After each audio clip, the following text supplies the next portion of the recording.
జీతాల పెంపు విషయమై సినీ కార్మికుల సమ్మె 7వ రోజు కంటిన్యూ అవుతోంది. ప్రొడ్యూసర్లతో ఫెడరేషన్ నాయకుల చర్చలు విఫలమవడంతో ఇవాళ కృష్ణానగర్లో కార్మికులు నిరసన చేపట్టనున్నారు. నిరసనల్లో 24 క్రాఫ్ట్స్ వింగ్ సభ్యులు పాల్గొననున్నారు.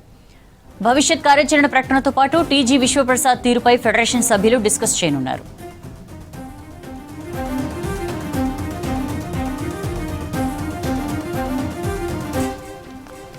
నిన్న ప్రొడ్యూసర్స్ తో కార్మిక నేతలు చర్చలు జరిపారు. రోజు 2000 లోపు వేతనం తీసుకునే కార్మికులకు ఫస్ట్ ఇయర్ 15%, సెకండ్ ఇయర్ 5%, మూడో ఏడాది 5% పెంచనున్నట్లు ప్రొడ్యూసర్స్ చెప్పారు.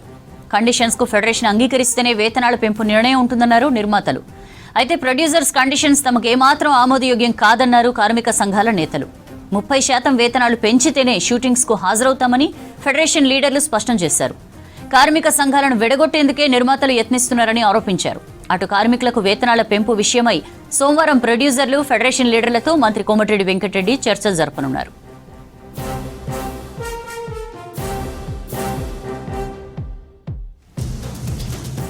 డీటెయిల్స్ తెలుసుకుందాం. లక్ష్మీ మనతో లైవ్ లో జాయిన్ అవుతున్నారు. లక్ష్మి, ఏంటి కార్మిక సంఘాల డిమాండ్స్ విషయంలో ప్రొడ్యూసర్స్ నుంచి ఎట్లాంటి రెస్పాన్స్ వస్తోంది? ఏమంటున్నారు కార్మికులు? రైట్ సౌజన్య, సినీ కార్మికుల సమ్మె 7వ రోజుకి చేరుకుంది బంద్.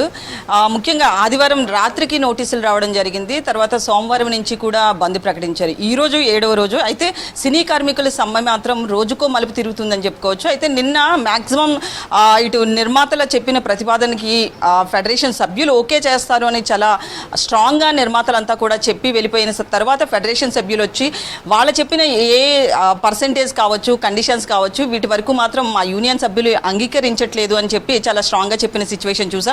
ముఖ్యంగా నిర్మాతలంతా కూడా ఈ 24 క్రాఫ్ట్స్ని విభజించు పాలించు పద్ధతిలో విడగొట్టి వేతనాలు పెంపు అనేది చేస్తున్నారు. మాలో మాకే చిచ్చు పెట్టే ప్రయత్నం చేస్తున్నారు. దీని మీద మాత్రం ఖచ్చితంగా మేము పోరాడతాము అని చెప్పి నిన్న అనిల్ వల్లభనేని కూడా చెప్పిన సిచ్యువేషన్ చూసాం. అయితే ముఖ్యంగా 13 యూనియన్లకి సంబంధించి అయితే మాత్రం ఈ బంద్ ఎక్కువగా జరుగుతుంది. 13 యూనియన్లకి వేతనాలు పెంపు 30% ఉండాల్సిందే అని చెప్పి కోరుతున్నప్పటికీ కూడా ఇందులో 10 యూనియన్లకి పెంచుతాము అని చెప్పి చెప్పడం జరిగింది. అంటే 2000 లోపున్న వాళ్ళకి ఒక ప్రాతిపదికన, అలాగే 1000 రూపాయల లోపున్న వాళ్ళకి ఒక ప్రాతిపదికన వేతనాల పెంపు అనేది జరగబోతుంది అని చెప్పి నిన్న ఒక ఒప్పందానికి అయితే మాత్రం నిర్మాతలు వచ్చారు. కానీ ఆ చెప్పిన పర్సంటేజ్కి మాత్రం ఇటు ఫిల్మ్ ఫెడరేషన్ ఒప్పుకోలేదు. దాంతో పాటు ముఖ్యంగా 3 ఫెడరేషన్లు అంటే 13లో 10 యూనియన్లకి పెంచుతాము అని చెప్పి మిగతా 3 యూనియన్లకి పెంచము అని చెప్పి నిర్మాతలు చెప్పారు. అయితే ఆ 3 యూనియన్లకి పెంచకపోవడాన్ని పూర్తిగా ఫెడరేషన్ సభ్యులు అంగీకరించలేదు. ఒకరికి పెడతాము, మిగతా వాళ్ళకి అన్నం పెట్టము అనడం కూడా కరెక్ట్ కాదు కదా అని చెప్పి వాళ్ళు క్వశ్చన్ మార్క్ చేయడం జరిగింది. అలాగే మొన్న టీజీ విశ్వప్రసాద్ కూడా ముగ్గురికి నోటీసులు, వ్యక్తిగత నోటీసులు కూడా ఇచ్చిన సిచ్యువేషన్ చూసాము. అయితే ఈరోజు మళ్ళీ మరొకరికి కూడా నోటీసులు పంపించారు. అయితే ఈ సివిల్ కోర్టులో కేసు అవుతున్న ఈ విషయంలో అసలు ఎందుకు నోటీసులు పంపిస్తున్నారు విశ్వప్రసాద్ అనేది కూడా మనం ప్రొడక్షన్ మేనేజర్ ప్రెసిడెంట్ ఉన్నారు, ప్రొడక్షన్ యూనియన్ ప్రెసిడెంట్, ఆయనతో మాట్లాడదాం. అంటే మీకు వచ్చిన వ్యక్తిగత నోటీసులు అనేవి ఏ ప్రాతిపదికని పంపించారు వాళ్ళు? వారికైతే ముందు సినిమా నాలెడ్జీ లేదండి. సినిమాలో పనిచేస్తున్న కార్మికులకి ప్రతి 3 సంవత్సరాలకు ఒకసారి వేతనాలు పెంచుతారు. ఆ వేతనాల ప్రకారం, అగ్రిమెంట్స్ ప్రకారమే మేము వెళ్ళాలి. 24 సంఘాల్లో ఉన్న కార్మికులు పని చేస్తేనే ఒక సినిమా తయారవుతుందని వారికి మిడిమిడి జ్ఞానంతో ఉన్నారు విశ్వప్రసాద్ గారు.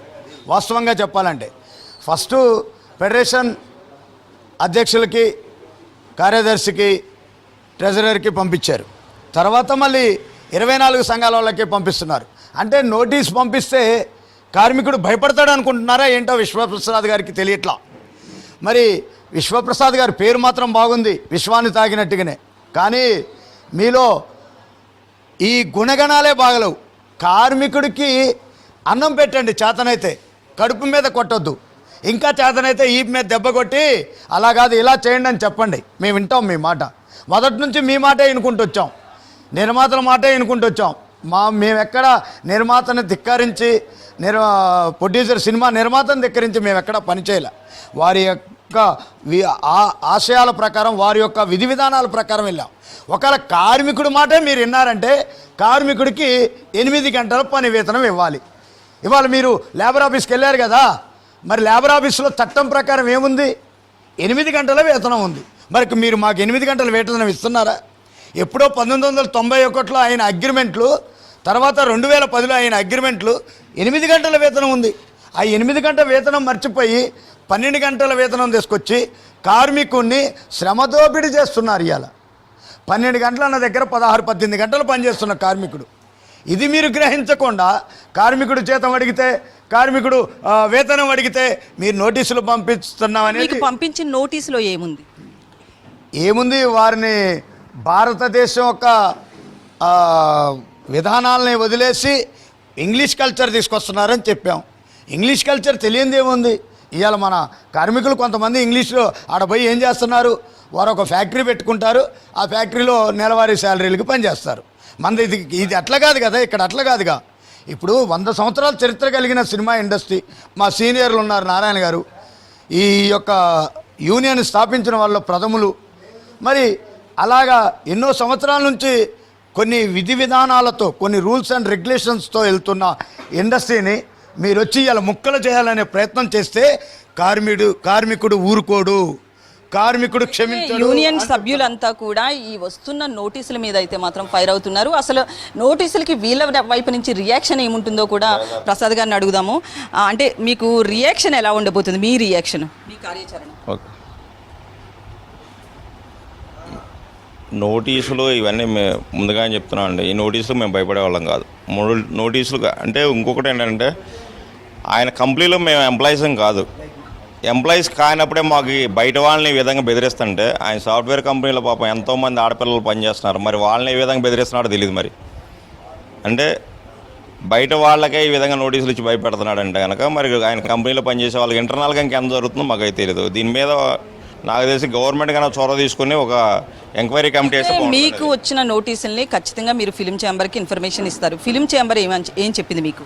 ఫిలిం ఛాంబర్ వాళ్ళు ఒకటే చెప్పారండి, ఏదైనా కానీ మాకు తెలిసి చేయాలి, తెలియకుండా చేశాడు, మాకు సంబంధం లేదు, అది మీ పర్సనల్ ఇష్టం, మీరు ఎటువంటి యాక్షన్ అని తీసుకోమని చెప్పి తెలియపరిచారు. ఇంకొకటి ఏంటంటే, మేము కూడా అదే అంటున్నాం, మాకు ప్రొసీజర్ ఉంది. ఛాంబర్ మాకు తండ్రి స్థానంలో ఛాంబర్, తల్లి స్థానంలో ఫెడరేషన్ ఉంది. మా బాధలో మా తల్లితో ఫెడరేషన్తో చెప్పుకుంటే వెళ్ళి తండ్రి ఛాంబర్ దగ్గర అడుగుతారు. అక్కడ ఏ ప్రొడ్యూసర్ గారు ఉన్నా, ఆ పీరియడ్లో ఎవరున్నా కానీ పర్వాలేదు. నిన్న జరిగిన చర్చల్లో మన భరతభూషణ్ గారు కానీ, చదలవాడి శ్రీనివాసరావు కానీ, నటికుమార్ గారు కానీ, దామోదర్ ప్రసాద్ గారు కానీ వర్కర్లకు న్యాయం చేసే విధంగా చాలాసేపటి వరకు ప్రయత్నం చేశారు. కానీ వీళ్ళు గిల్లని పెట్టుకున్న కొంతమంది ప్రొడ్యూసర్లు వచ్చేసి మేము ఇలానే చేస్తాం, మేము ఇంతే అంటే 5%. మేము 3 నెలల క్రితం మేము నోటీస్ పంపిస్తే వాళ్ళు పంపించింది మాకేంటి, వాళ్ళన్నప్పుడు మాకు జీతాలు పెంచాలంటే మేము ఆగిపోతామంటే 5% అన్నారు. 3 సంవత్సరాలకు 5%. వాళ్ళు చెప్పిన విధంగా మేము వింటే కనుక, 3 సంవత్సరాలకు 5%. వారు ఏం చెప్పారండి, 6 గంటల నుండి 6 గంటల, 12 గంటల బానిసత్వ బతుకు, 2 గంటల నుండి మధ్యాహ్నం 2 గంటల నుండి నైట్ 2 గంటల వరకు బానిసత్వం. ఇలా బానిసత్వం ఊడికం చేస్తేనే మాకు 5% పెంచుతానని చెప్పారు. అందుకని చెప్పేసి మేము దాన్ని వ్యతిరేకిస్తున్నాం. గతంలో ఉన్న పాత విధానాలు అని చెప్తున్నాము. ఒక అండర్స్టాండింగ్తో కొన్ని సంవత్సరాల నుండి నడుస్తుంది ఇండస్ట్రీ. అయితే ఇప్పటికే నిన్న నిర్మాతలు 10 యూనియన్లకి జీతాలు పెంచుతాము, 3 యూనియన్లను పక్కన పెట్టారు. అంటే అబౌవ్ 2000 శాలరీ ఎవరైతే తీసుకుంటున్నారో వేతనాలు, వాళ్ళని పక్కన పెట్టారు కదా. మరి ఆ 3 యూనియన్లకి సంబంధించి ఎలాంటి పోరాటం చేయబోతున్నారు? ఆ 3 యూనియన్లే కాదండి, 10 యూనియన్లు 13 యూనియన్లు ఒకే మాట మీద ఉన్నాం, ఒకే తాటి మీద ఉన్నాం. అసలు పెట్టనంటే తప్పు. కనీసం బంతిలో కూర్చున్నప్పుడు వరుసనే 13 బంతిలో కూర్చున్నాం, భోజనం పెట్టమని కూర్చున్నప్పుడు మాకేం బిర్యానీ పెట్టేసి నీకు అసలు ఉత్తానం కూడా పెట్టనని చెప్పేసి కూర్చుంటే కనుక కరెక్ట్ కాదు కదా. అది ఎంతవరకు కరెక్టు? మేమన్నా ఎంతో కొంత పెట్టు, తన కడుపు కూడా నింపమని చెప్పేసి అడుగుతున్నాం. కార్మికులంతా ఒకటే, 3 సంవత్సరాలకు ఒకసారి, లాస్ట్ 3 ఇయర్స్ కూడా వాళ్ళకి 10% 15% రేషియో పెంచారు, అంతకు మించి పెంచలేదు. ఇప్పుడు కూడా వాళ్ళు కూడా సానుకూలంగా ఉన్నారు. మమ్మల్ని అడ్డం పెట్టుకొని 10 యూనియన్లకు పొట్టకొట్టొద్దు, మీరు మనం మాట్లాడుకుందాం. ఇంకోటి, వాళ్ళు స్కిల్ ఉన్న వర్కర్లు, వాళ్ళు స్కిల్ ఉన్న వాళ్ళు, డాన్సర్లు కానీ, మాస్టర్లు కానీ, వీళ్ళు స్కిల్ ఉన్న వాళ్ళు, ఫోకస్ పుల్లర్ కానీ స్కిల్ ఉన్న, మేము స్కిల్ ఉన్న వర్కర్లు, మేము క్లారిటీ చెప్తున్నాం. మాకు స్కిల్ ఉంది, మా కడుపు కొడతాం కోసం మమ్మల్ని అడ్డం పెట్టుకుని మిగిలిన 10 యూనియన్లని మీరు రోడ్డును పడేస్తున్నారు, ఇలాంటివి జరగకూడదని చెప్పి చెప్పడం జరిగింది. అందుకోసం అని చెప్పి దీన్ని ఖండిస్తున్నాం అండి. Thank you. అది మొత్తానికైతే మాత్రం మిగతా 3 యూనియన్లకు కూడా ఖచ్చితంగా వేతనాల పెంపు అనేది జరగాల్సిందే అని చెప్తున్నారు. అయితే ఇక్కడ వెంకటగిరి దగ్గర ప్రస్తుతం అయితే వీళ్ళంతా కూడా మీటింగ్ పెట్టుకున్నారు. దీని తర్వాత యూసుగూడ దగ్గర ఉన్న ఫెడరేషన్ ఆఫీస్లో నిరసన కార్యక్రమం చేస్తున్నారు. అయితే 13 యూనియన్ల నుంచి అప్రాక్సిమేట్లీ 2,000 to 3,000 మెంబర్స్ వచ్చే వరకు వస్తారని చెప్పి వీళ్ళు అంచనా వేస్తున్నారు. అయితే మిగతా కార్యాచరణ అనేది అక్కడ డిసైడ్ అవుతాము అని చెప్పి నాయకులంతా కూడా చెప్తున్నారు. Soujanya. Right Lakshmi, thank you.